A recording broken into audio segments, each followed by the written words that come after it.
3 magical robot money robot.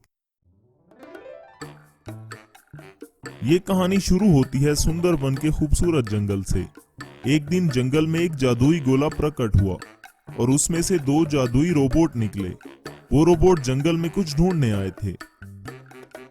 वो दोनों robot कुछ दूर जाकर जंगल में एक गड्ढा खोदने लगते हैं। वहीं जंगल के पास में ही शिकारपुर नाम का एक गांव था। उसी गांव में शामू नाम का एक आदमी गांव के चौपाल के करीब रहता था। उसने वहीं अपनी झोपड़ी लगाई हुई थी। शामू गांव में फल बेचकर अपना गुजारा किया करता था। एक बार सावन में बहुत तेज तूफान आया और गांव में बाढ़ आ गई, जिसकी वजह से गांव वालों को बहुत नुकसान हुआ और बाढ़ में शामू की झोपड़ी और उसका सारा सामान भी बह गया। उस बाढ़ के आने से शामू के पास रहने की कोई जगह नहीं बची थी। ये देखकर शामू बहुत दुखी खड़ा था और कुछ सोच रहा था। ये सब सोचते हुए वो जंगल में आ गया। कितनी मेहनत से मैंने वो झोंपड़ी रहने के लिए बनाई थी। उस बाढ़ के आने की वजह से मेरी झोंपड़ी भी नहीं रही और मेरे फलों की दुकान भी बह गई। मेरा तो सब कुछ बाढ़ की वजह से चला गया। अब मैं क्या करूंगा? वहीं सामने इसकी नजर दोनों रोबोट्स पर पड़ती है। ये सब देखकर शामू बहुत हैरान हो गया और वो इन रोबोट्स के पास जाने लगा। दोनों रोबोट उस खोदे हुए गड्ढे के अंदर कूद गए। शामू भी उन रोबोट के पीछे उस गड्ढे के अंदर कूद गया। जब शामू उस गड्ढे के अंदर पहुंचा तो वो एक जादुई दुनिया में पहुंच गया था। वहां वो 2 जादुई रोबोट भी थे।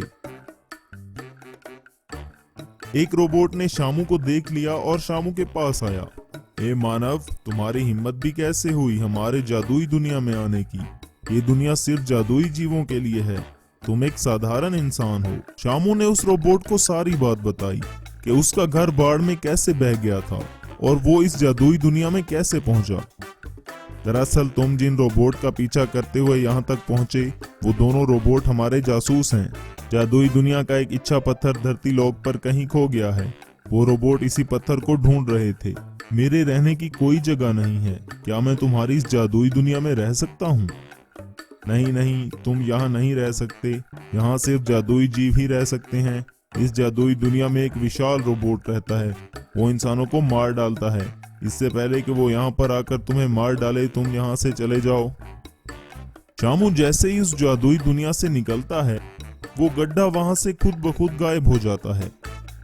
शामू अपने गांव की तरफ जाने लगता है। शामू गांव की तरफ जा ही रहा था कि तभी उसे एक पत्थर के पीछे एक चमकदार चीज नजर आई। शामू ने उस जादुई पत्थर को उठा लिया। ये तो मुझे वही इच्छा पत्थर लग रहा है जिसका वो जादुई रोबोट बोल रहा था। तभी पीछे से वो विशाल रोबोट प्रकट होता है। शामू जल्दी से इस इच्छा पत्थर से एक मैजिकल मनी रोबोट प्रकट करता है। तभी मैजिकल मनी रोबोट और विशाल रोबोट में खतरनाक लड़ाई शुरू हो जाती है।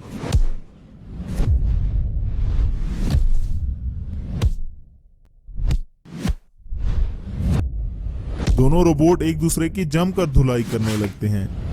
विशाल रोबोट बहुत ताकतवर था, लेकिन मैजिकल मनी रोबोट भी कोई कम नहीं था। वो विशाल रोबोट को बराबर की टक्कर दे रहा था।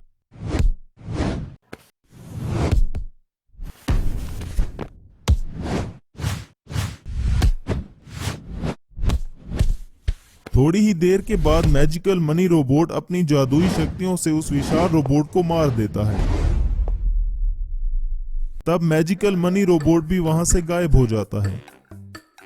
शामू इस जादुई पत्थर से एक और इच्छा मांगता है। जादुई पत्थर, मुझे अमीर बना दो और मुझे एक बड़े से घर में प्रकट करो। बस वो तुरंत ही वहां से गायब होकर एक बड़े से घर में प्रकट हुआ। ये सब देखकर शामू बहुत खुश हुआ और अपनी जिंदगी आराम से गुजारने लगा।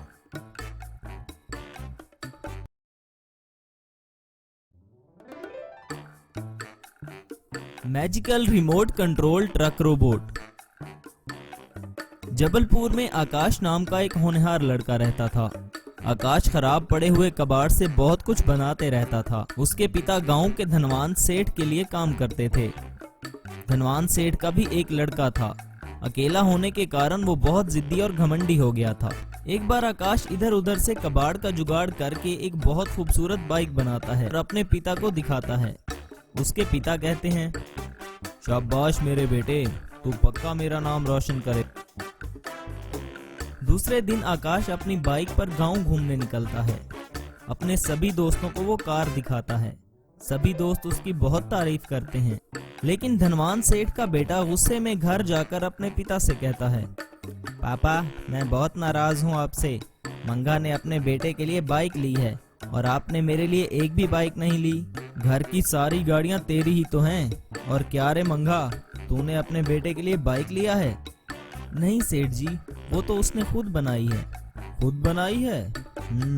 Very good. पापा मुझे वो बाइक चाहिए। मैं नहीं जानता कि आप कैसे लाते हो, वो सब आप जानो। अरे मंगा, कल अपने बेटे की बाइक लेकर मेरे बेटे को दे देना और पैसे ले जाना। पर वो इसकी पसंदीदा बाइक है, मैं नहीं दे सकता। तुम्हें अपनी नौकरी प्यारी है कि नहीं, सोच लो। घर जाकर मंगा ने अपने बेटे से कहा, आकाश बेटा, तुम अपनी बाइक धनवान के बेटे किशन को दे दो। नहीं पापा, मैंने बहुत मेहनत से उसे बनाया है, मैं नहीं दे सकता उसको। लेकिन बेटा, अगर ये बाइक नहीं दिया तो मेरी नौकरी चली जाएगी, फिर हम अपना घर कैसे चलाएंगे। बेचारा आकाश बहुत सोचता है। उदास मन से वो बाइक अपने पापा को दे देता है और वहीं उदास होकर बैठ जाता है। मंगा अपने बेटे की बाइक लेकर चला जाता है। तभी कुछ समय बाद आकाश के घर एक साधु बाबा आते हैं और वो कहते हैं, अरे बच्चे, हम बहुत दूर से आए हैं, बहुत भूख और प्यास लग रही है, कुछ खाने पीने के लिए होगा तो ले आना। जी बाबा, आप यहाँ बैठिए, मैं लेकर आता हूँ। तब आकाश अंदर जाकर कुछ खाने के लिए लाता है और बाबा को दे देता है। बाबा खाना खाते हुए उसे देखता है और पूछता है, क्या हुआ मेरे बेटे, तुम इतने उदास क्यों हो? कुछ नहीं बाबा, बस ऐसे ही। बताओ बेटे, तुमने एक भूखे साधु को खाना खिलाया है। अगर मैं तुम जैसे अच्छे बच्चे को खुश नहीं कर सकता तो मेरी तपस्या किस काम की। ये सुनकर आकाश बाबा को सभी बातें बता देता है। तभी बाबा कहता है, ये लो और उसे नीचे रख दो। ऐसा बोलकर बाबा एक जादुई मंत्र पढ़ता है और उस ट्रक को जादुई ट्रक बना देता है। बेटा, तुम इस ट्रक को रिमोट से कैसे भी इस्तेमाल कर सकते हो। ये कोई ऐसा वैसा मैजिकल रिमोट कंट्रोल ट्रक नहीं है, इसमें बहुत सारी खूबियां हैं। जैसे जैसे तुम इसका इस्तेमाल करोगे तुम्हें पता चल जाए। ऐसा बोलकर बाबा वहां से गायब हो जाते हैं और आकाश बहुत खुश हो जाता है। शाम को जब मंगा आता है तो आकाश उसे सारी बातें बताता है। तभी मंगा कहता है, देखा बेटा, इसी कारण मैं हमेशा कहता हूँ अच्छे लोगों के साथ कभी बुरा नहीं होता। दूसरे दिन आकाश अपने मैजिकल रिमोट कंट्रोल ट्रक को बड़ा करके गांव घूमने निकलता है। इधर किशन कहता है, पापा मैं इस बाइक पर गांव घूमने जा रहा हूँ। ठीक है बेटा, जाओ, लेकिन चिंगू मिंगू को साथ ले जाओ। किशन चिंगू और मिंगू को साथ लेकर निकलता है और कुछ दूर जाने के बाद किशन को आकाश दिखाई देता है। किशन आकाश के नजदीक जाता है। तभी किशन कहता है, अरे ओए खजूर, तेरे पास ये ट्रक कहाँ से आया बे? ये मुझे अच्छे काम के लिए गिफ्ट मिला है। अबे चल, ये ट्रक मुझे दे दे, नहीं तो सोच ले। नहीं, मैं ट्रक तुम्हें नहीं दे सकता, मैं पहले ही अपनी बाइक तुम्हें दे चुका हूँ, अब ये मैं तुम्हें नहीं दूंगा। अच्छा, तो तू ऐसे नहीं मानेगा। चिंगू मिंगू, जाओ और इसका ट्रक तोड़ दो। ये सुनते ही दोनों जाकर आकाश के ट्रक को तोड़ देते हैं और वहां से चले जाते हैं। घर जाने के बाद धनवान बोलता है, क्या हुआ, आज बड़ा खुश लग रहा है तू? किशन धनवान को सारी बात बता देता है। तभी धनवान कहता है, तूने इस बार अच्छा नहीं किया, मैं तेरी हर बात मानता हूँ, लेकिन इस बार तूने बिल्कुल भी अच्छा नहीं किया। ऐसा बोलकर धनवान वहां से चला जाता है। इधर आकाश वहीं पर रोते हुए बैठा होता है।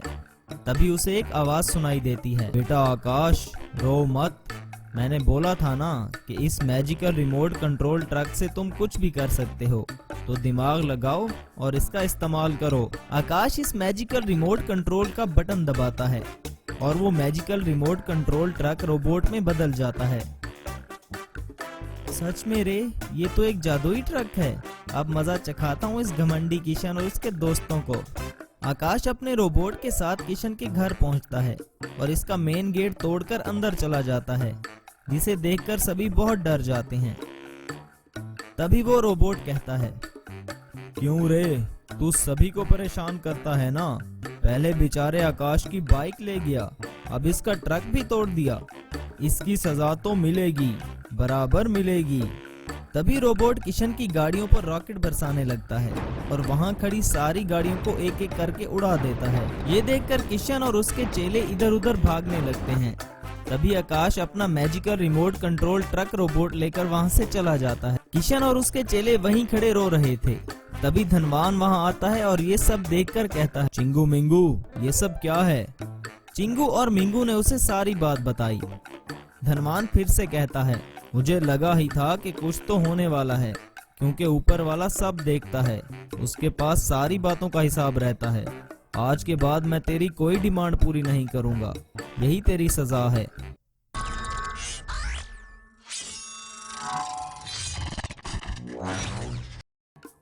Three magical super robot RC robot. कंचक एक साइंटिस्ट था जो हासिलपुर गांव में रहता था और रोबोट तैयार किया करता था। उसने गांव की पहाड़ी के पीछे एक जंगल में अपनी प्रयोगशाला बनाई हुई थी। उसने 3 रोबोट तैयार कर लिए थे जो कि अच्छे काम करने के लिए बनाए गए थे। कंचक इन 3 रोबोट्स को देखकर बड़ा खुश था। जैसा सोचा था मैंने इन तीनों रोबोट्स को पूरा कर लिया है, अब मुझे इनका परीक्षण करना होगा। वो इसकी योजना बना ही रहा था कि तभी अजय इसका लैब टेक्नीशियन वहां पर आया। हेलो सर, आज तो आप बड़े खुश लग रहे हो सर। हाँ अजय, मैंने इन 3 रोबोट्स को पूरा कर लिया है और अब मुझे इनका परीक्षण करना है। तुम बिल्कुल सही समय पर आए हो आज। कंचक तीनों रोबोट्स को जंगल में ले गया। फिर अजय ने एक जगह पर आग लगाई और एक फायर सिलेंडर वहां छोड़कर वापस आ गया। आग देखते ही एक रोबोट उस तरफ भागा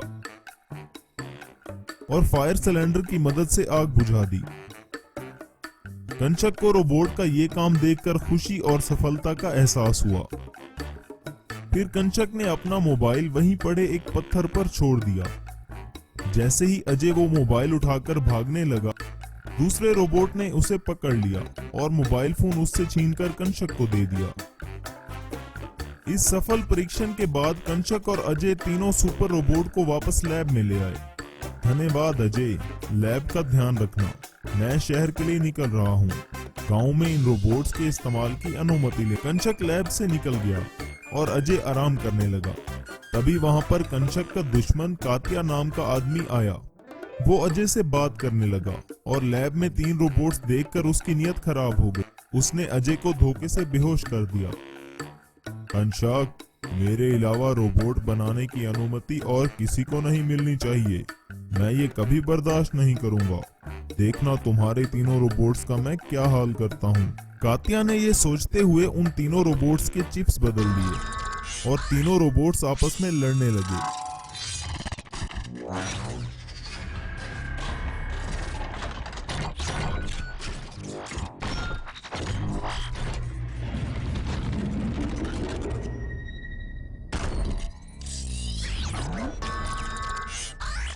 तीनों रोबोट्स की भयंकर लड़ाई से लैब की हालत बहुत खराब हो गई। ये देखकर कातिया खुशी खुशी से हंसता हुआ लैब से बाहर निकल गया। जब अजय को होश आया तो उसने तीनों रोबोट्स को लड़ते हुए पाया। उसने तुरंत कंचक को फोन किया और सारी बात बताई। अजय की बात सुनकर कंचक शहर का दौरा बीच में छोड़कर तुरंत अपनी लैब में लौट आया। सुपर रोबोट्स को आपस में बेरहमी से लड़ते हुए देखकर वो हैरान रह गया। उसकी लैब पूरी तरह से तहस नहस हो गई थी।